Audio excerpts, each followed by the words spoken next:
E aí, pessoal? Beleza? Tudo tranquilo?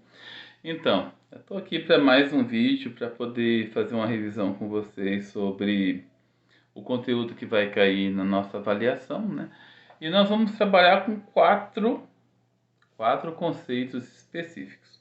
Primeiro, né, nós vamos trabalhar um pouco sobre a função da ONU e suas agências especializadas, o FMI, o Banco Mundial e a OIT, né, que é a Organização Internacional do Trabalho. E por último, a quarta função, né, é a questão do neoliberalismo e como que ele funciona dentro desse contexto dessas organizações. Então vamos lá, porque a ideia é trabalhar com esses quatro conceitos, né? Esses quatro conceitos dentro de 5 minutos. Então vamos lá. Pessoal, a ONU, Organização das Nações Unidas, foi uma organização criada em 24 de outubro de 1945, dentro do contexto da Segunda Guerra Mundial, que tem como missão preservar e manter a paz no mundo. E para isso ela se vale de algumas organizações internacionais que auxiliam a ONU nessa missão. Então, para preservar e manter a paz no mundo, a ONU precisa estabelecer certas características dentro, né, do seu histórico, né, dentro das suas características, né? Pra vocês terem uma ideia, você tem aí a Unicef, você tem a Unesco, né, a OMS, né, que é a Organização Mundial da Saúde, a FAO, que é a Organização das Nações Unidas, né, para a produção de alimentos e combate à fome, à pobreza, enfim. Você tem várias organizações, vários organismos internacionais. Mas aqui, pessoal, tem dois organismos que interessam para a gente, que é o FMI, o Fundo Monetário Internacional, e a OIT, a Organização Internacional do Trabalho. Junto com o FMI, eu vou trabalhar com o Banco Mundial, apesar que é o FMI que interessa a gente, tá? Porque o tema da nossa aula é o neoliberalismo, que é uma vertente nova do liberalismo econômico, né, que prega a não intervenção do Estado na economia. Então vamos lá. O Fundo Monetário Internacional, a ideia dele foi formada em 1944 com a Conferência de Bretton Woods, mas ele entrou em vigor em 1947. Ele entrou em vigor junto com o Banco Mundial, ou BIRD, Banco Internacional de Reconstrução e Desenvolvimento. A ideia, tanto do FMI quanto do BIRD, era reconstruir os países, né, que foram acometidos pela guerra, reestruturar esses países para que eles pudessem se desenvolver. Bom, o FMI ele parte do princípio da lei de austeridade, ou seja, uma menor intervenção do Estado. É aquele Estado que investe menos em políticas públicas, como educação, segurança, previdência social. É um Estado menos participativo, né, nesse contexto de seguridade social, nesse contexto de participação social.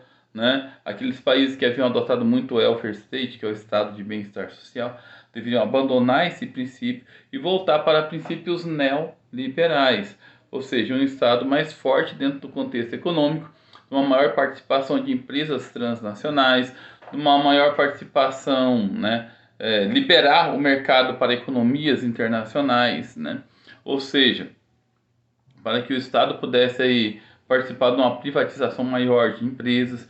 Então, o Fundo Monetário Internacional ele preconiza o neoliberalismo, ok? Uma outra instituição que faz parte da ONU é a OIT, Organização Internacional do Trabalho, que é o contrário do Fundo Monetário Internacional. A OIT ela preconiza o que? A defesa dos trabalhadores, uma maior defesa dos sindicatos, sabe?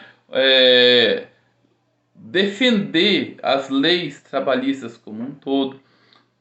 A OIT entende que os trabalhadores eles precisam ser protegidos. Por que eles precisam ser protegidos? Porque existem muitos trabalhadores no mundo, principalmente em países subdesenvolvidos, em países emergentes, que estão em situação aí, né, literalmente de calamidade. É comum o trabalho infantil, o trabalho escravo ou análogo à escravidão.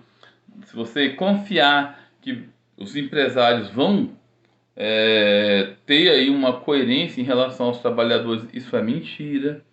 E a OIT acha isso bastante claro. É necessário que os sindicatos estejam aí defendendo os trabalhadores. Então, você tem duas vertentes completamente diferentes. O Fundo Monetário Internacional, que é bastante neoliberal, e a Organização Internacional do Trabalho, que é mais voltado para os trabalhadores, é mais voltado para a defesa do sindicato, para a legislação trabalhista, para a defesa das leis dos trabalhadores. Então, só para a gente poder sintetizar, né, para a gente poder entender bem como que isso funciona, cara, você tem uma divisão no mundo entre aqueles que são empresários e aqueles que são trabalhadores. E aqueles são médio ou grandes empresários que representam grandes corporações. Qual que é a vertente das grandes corporações? Lucrar. Então, para o Fundo Monetário Internacional, quanto maior a lucratividade das empresas, né, melhor é para os países.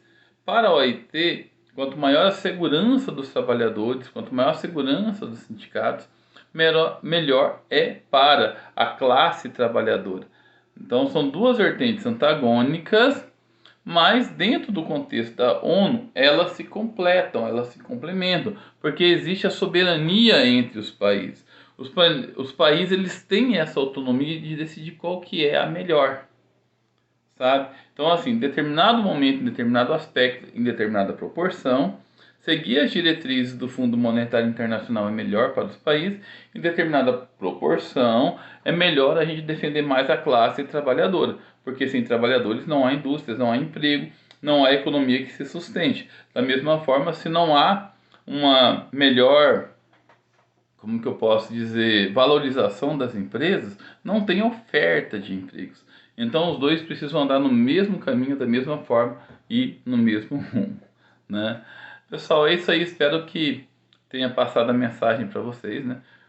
Essa nova vertente do liberalismo, da Organização Internacional do Trabalho e do Fundo Monetário Internacional. Beleza? Valeu, gente, fique com Deus e até a próxima.